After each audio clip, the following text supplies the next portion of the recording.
people of the world. Today I will be reporting the current condition of Indonesia's economy and how it is perceived by an expert living in Indonesia. Let's take a look at what is happening in Indonesia's economy right now.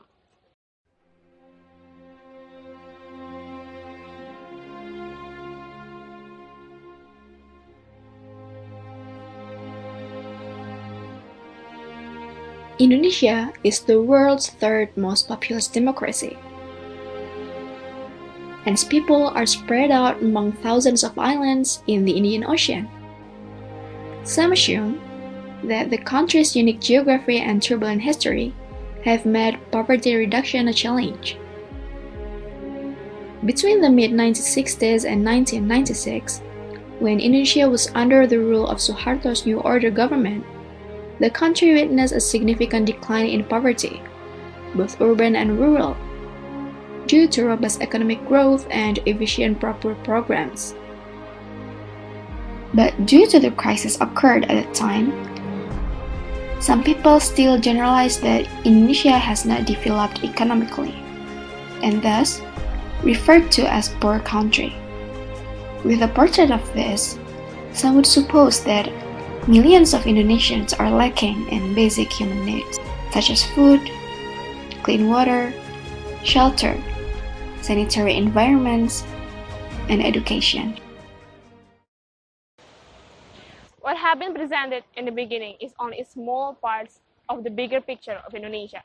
Those small parts in the eyes of Rainer might evoke generalizations and stereotypical assumptions on the current conditions of Indonesia's economy. They are actually more than that. This is what had been experienced by one of our respondents from the United States. I'm JJ, an expert living in Indonesia, and I have several views about the country. First of all, I think that most people blame colonialism, Suharto's current dictatorship, and the collocation of the country. If it was for any of those, then Singapore would be still the third world country. In reality, it's the people that make up a country. They run the show. So ultimately, you can only blame the Indonesian people, their attitude, and outlook for reason why the country is so underdeveloped. In my point of view, Indonesia's economic condition leads to a lack of foreign investment. And this might be because Indonesians are well known to be lazy and unmotivated to work, let alone develop new ways of thinking to enrich their country. And they are corrupt, thin-skinned, there is a high rate of crime and inefficiency in the country.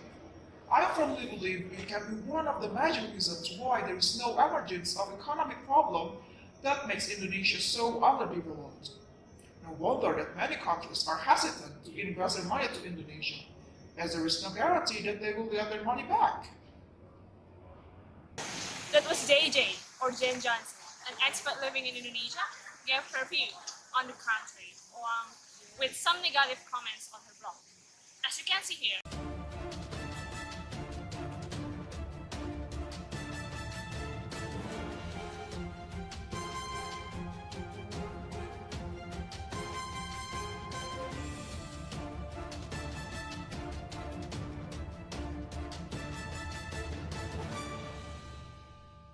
however, it seems that what she says about Indonesia is not 100% true. Now, let's see the actual data of Indonesia's economy development on the following report.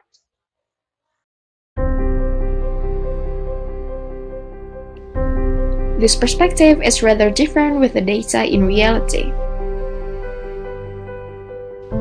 In fact, Indonesia's FDI, or Foreign Direct Investment, is number 1 in Southeast Asia, according to Apindo.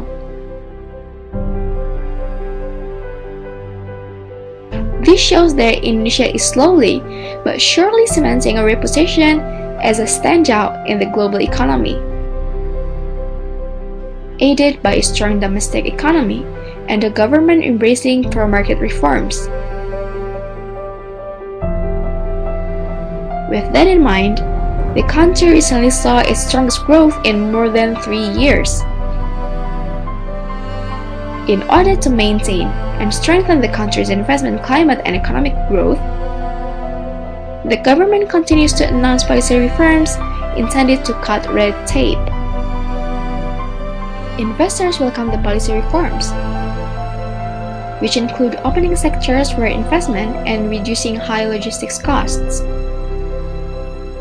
Also, Indonesia's GDP has steadily risen from $857 in the year 2000 to $3,603 in 2016.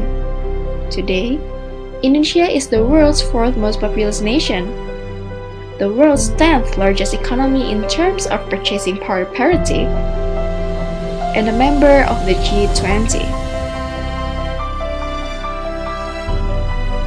As an emerging middle-income country, Indonesia has made enormous gains in poverty reduction, cutting the poverty rate to more than half since 1999 to 10.9% in 2016.